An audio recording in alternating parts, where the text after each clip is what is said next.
What's good? What's good, everybody? Welcome back to another episode of The Urban Platform Speaks.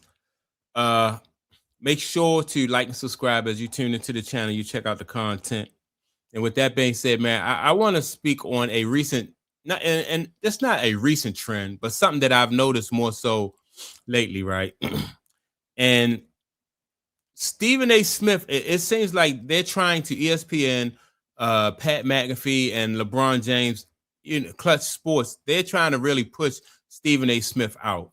Now, I did a video, I think it probably a few days ago, about Pat McAfee, right? Pat McAfee is up to they're looking to give him like $60 million deal. I think a 60 million per year deal, right? I forgot the numbers that I put on the other video, but it's around 60 million a year they're looking to give Pat McAfee, right?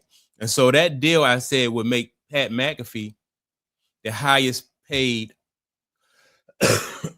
person at ESPN as far as like commentators and announcers, right? So that would put Pat McAfee ahead of Stephen A. Smith, right? And then you have to take into account, like, and so that situation right there, let me just say this about that. That situation right there, in my opinion, just proves that ESPN don't really think that Stephen A. Smith is the face of the network anymore. Like his ratings haven't really been all of that.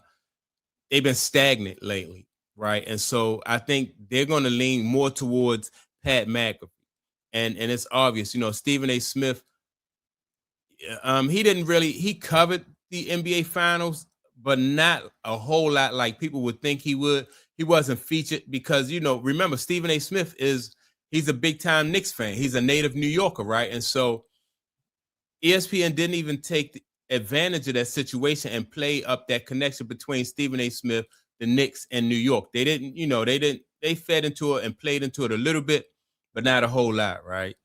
And so that leads me to believe that ESPN, in my opinion, is really looking to move on from Stephen A. Smith. I think Stephen A. Smith, because he does so many things and you see him so often, I think he's kind of like overexposed. So maybe that's part of the reason why ESPN didn't really want to put him out there. But if he's their number one guy, it seemed like he would have been more of a prominent person on there, when it came to this championship series that we just seen. Now, so that's it. You know what I mean? So that's that. Now, recently, Rich Paul was on Pat McAfee's show, and if you notice, Stephen A. Smith can't get an interview with Rich Paul and LeBron James, and so that's why I think that these three entities are really conspiring to move Stephen A. Smith out the way. And I think part of the reason is it's like Stephen A. Smith have burnt so many bridges. You don't really see Stephen A. Smith like being able to have access to, many basketball NBA athletes or really NFL athletes like that, because a lot of people, Stephen A. Smith left a sour taste in a lot of people's mouth, right? And so people will go to Pat McAfee and other platforms before they go and talk to Stephen A. Smith. And so I think for that reason, Stephen A. Smith don't have the leverage. He can't really, play himself up and say, make himself really look good to the powers that be, when he can't even sit down in the same room with these guys who are big in the, big in the league, whether they be basketball or baseball or football. He can't really sit down and get these type of interviews because Stephen A. Smith is known for being somebody who just rub people the wrong way, somebody who throw athletes under the bus. So he's not getting those type of interviews. Whereas though they will go to Pat McAfee, and sit down and talk with him, right? And so this last interview, let me play this interview with this was Rich Paul speaking with Pat McAfee about LeBron James' future. Things are kind of just going into the world right now. From your standpoint, what's a realistic conversation about LeBron James, the 41-year-old man who's entering year 55 potentially, or retiring to a golf course? Here's what I'll say to you, Pat. Believe nothing that's out there, because I haven't had one conversation with him. At the end of the season, I made it clear that I would respect he and the family, because this is going to be a family decision for him. This is not, look, I went on to build a business that will do great long after LeBron retires, and so I'm not dependent of that at all. And Maverick has done the same thing. He's done a tremendous amount for everyone he's ever encountered with, ex-teammates, coaches, executives, etc. I don't think there's a player that has done more for not just the game, but people in the game that has benefited throughout his 23 years. And so whatever decision he decides to make, that is his decision.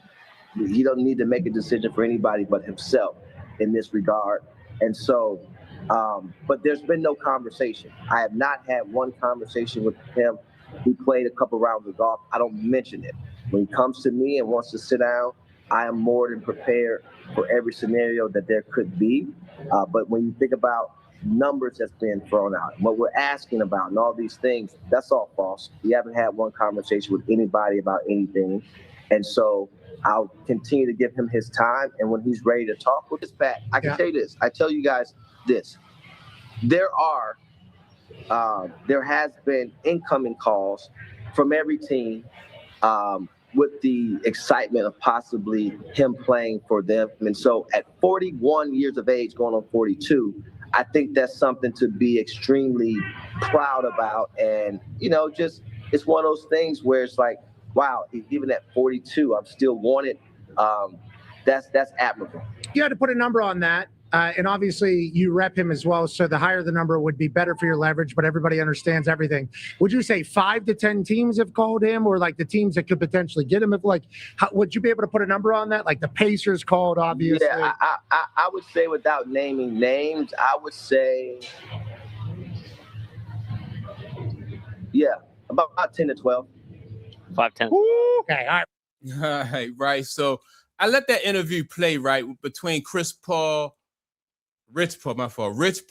and Pat McAfee, right? Just to, I might react to that a little bit later on, but for right now, just imagine if Stephen A. Smith had the opportunity to sit down with Rich Paul and get that type of interview, right? With Stephen A. Smith, thinking that he has so many, connections and he's so well loved in the industry, and he can't get that type of interview. Like that interview, if Rich Paul sits down with Stephen A. Smith and he give access to LeBron James like that, that would give Stephen A. Smith, those are the kind of interviews that would give Stephen A. Smith more credibility, and it would give Stephen A. Smith more leverage when it comes to the network and being able to, to ask for money, because that shows that people in basketball, the big guys, the more famous basketball players, the more well-respected basketball players think highly of him. But Stephen A. Smith can't get those type of interviews. You don't see Stephen A. Smith sitting down with LeBron James. And like I said, even some of the past great basketball players, you don't really see, he don't have access to those guys because of some of the, he chose to be a person who would backstab those guys or say things and throw those guys under the bus for, just to say, it's my job. I'm just trying to be honest, and it's my job, which people understand that, you have a job to do, but you don't have to throw the athletes under the bus, and especially when it comes to African-American athletes, man, Stephen A. Smith will drag these guys. And now that the network really don't need Stephen A. Smith, because they got Pat McAfee, there's no bad blood between Pat McAfee and any of any of the guys in the NFL, NBA, or even Major League Baseball. Far as I know, nobody has been accusing Pat McAfee of throwing athletes under the bus. Pat McAfee is an ex-athlete himself, right? So he has a certain amount of respect for athletes and what they do, and how hard it is, right? So he's not going to throw those guys under the table, and he's able to do his job at the same time. Whereas though Stephen A. Smith, he burned a lot of bridges, and he's not really like I said, his numbers for his talk show on ESPN kind of been stagnant lately. You know, he can't get the interviews, and now you have Pat McAfee, who get ready to make more money, and so you know Stephen A. Smith, in my opinion, is on his. You know, I think they want him out. He's on his way out of there, and these are three factors, in my opinion, that are going to work against Stephen A. Smith when it comes to you know, moving him out of there. So, and I just think it's, you know, there's a plot in hand. You just see Stephen A. Smith coming on TV just talking about, you know, but nobody's coming on there on the show giving him exclusives. You know, he can't get exclusives because he burned those bridges. So that's my take on it. Make sure to like and subscribe. Also, don't forget to leave a comment. And with that being said, man, I'm gonna check y'all out in the next video. Peace.